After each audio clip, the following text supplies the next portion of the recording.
এবার 11.5 কোটি টাকার কেস, পুলিশের এক এডিসি। সাম্প্রতিক সময় দর্শক খেয়াল করেছেন যে কোটি কোটি টাকার বিষয়, মানে 2-4 লাখ টাকার বিষয় না, নানা ঘটনায় বেরিয়ে আসছে। সেটা একেবারে সেই গাড়ির ড্রাইভার আবেদ আলী থেকে শুরু করে একেবারে অনেক শীর্ষ পর্যায়ে, ধরেন বেনজির পর্যন্ত, কোটি টাকার নিচে কোনো কারবার নেই। এবং এই কোটি টাকা যেন কারোর কাছে ডাল ভাত। খবর হলো, চট্টগ্রামে পুলিশের এডিসি কামরুল ও তার স্ত্রীর সম্পদ ক্রোকের নির্দেশ। চট্টগ্রামের এক পুলিশ কর্মকর্তা ও তার স্ত্রীর নামে থাকা 11.34 কোটি টাকার অবৈধ সম্পদ ক্রোকের নির্দেশ দিয়েছেন আদালত।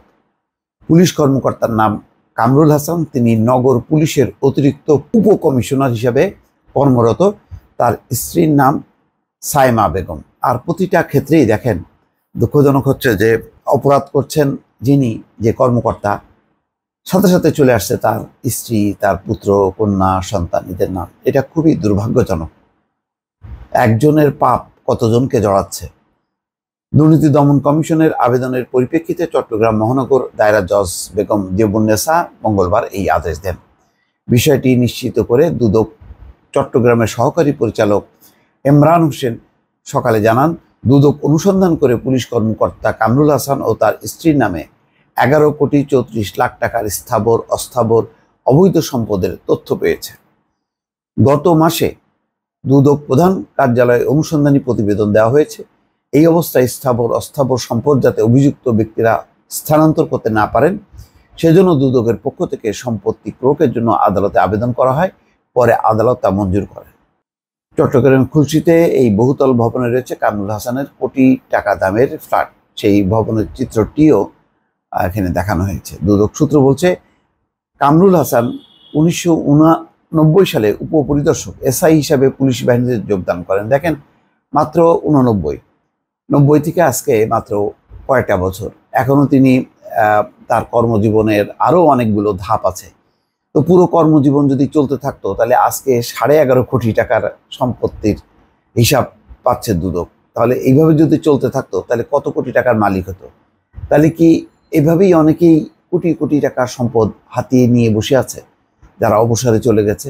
আমার প্রশ্ন জাগে। আমি জানি না সবাই এই বিচারের মুখোমুখি হয়েছেন কিনা, তবে আমার ধারণা যে হননি। অনেকেই দেশে সম্পদ গড়েছেন, আবার অনেকে যখন অনেক টাকা পয়সার মালিক হয়েছেন, তখন জানেন যে আজ হোক কাল হোক এটি হয়তো ধরা খাবেন, তারা আস্তে করে বিদেশে চলে গেছে। এই সংখ্যাটাও কম না। আচ্ছা, যাই হোক, পরে পদোন্নতি পেয়ে তিনি হাটহাজারী, বাঁশখালী সহ বিভিন্ন থানায় ওসি হিসেবে দায়িত্ব পালন করেন। দেখেন, চট্টগ্রামে ওই অঞ্চলে ওসি দায়িত্ব পালন মানেই হচ্ছে কোটি কোটি টাকার মালিক হওয়া। গত বছর নগর পুলিশের অতিরিক্ত উপকমিশনার প্রসিকিউশন হিসেবে দায়িত্ব পালনকালে তাকে বদলি করা হয়। তিনি চট্টগ্রাম আদালতের হাজতখানার আসামিদের জন্য সরকারি বরাদ্দের খাবার বিতরণ না করে রাষ্ট্রীয় কোষাগার থেকে বিল উত্তোলন করে নিতেন বলে অভিযোগ রয়েছে।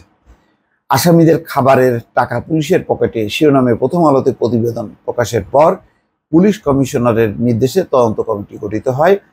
কমিটির প্রতিবেদনে আসামিদের খাবারের টাকা আত্মসাতের প্রমাণ পাওয়া যায়, কিন্তু কামরুল হাসানের বিরুদ্ধে কোনো ব্যবস্থা নেওয়া হয়নি। নগর পুলিশের হিসাব শাখার কয়েকজন কর্মকর্তাকে ফাঁসিয়ে দেওয়া হয়, অথচ কামরুল হাসান যে বিল পাঠিয়েছেন তারা এর অনুমোদন দিয়েছেন। এইভাবেই চলছে আর কি।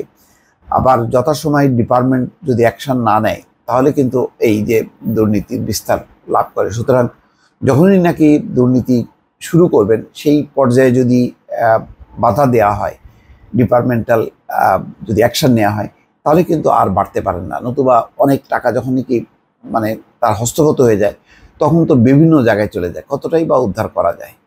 দর্শক, ভালো থাকবেন। আল্লাহ হাফেজ।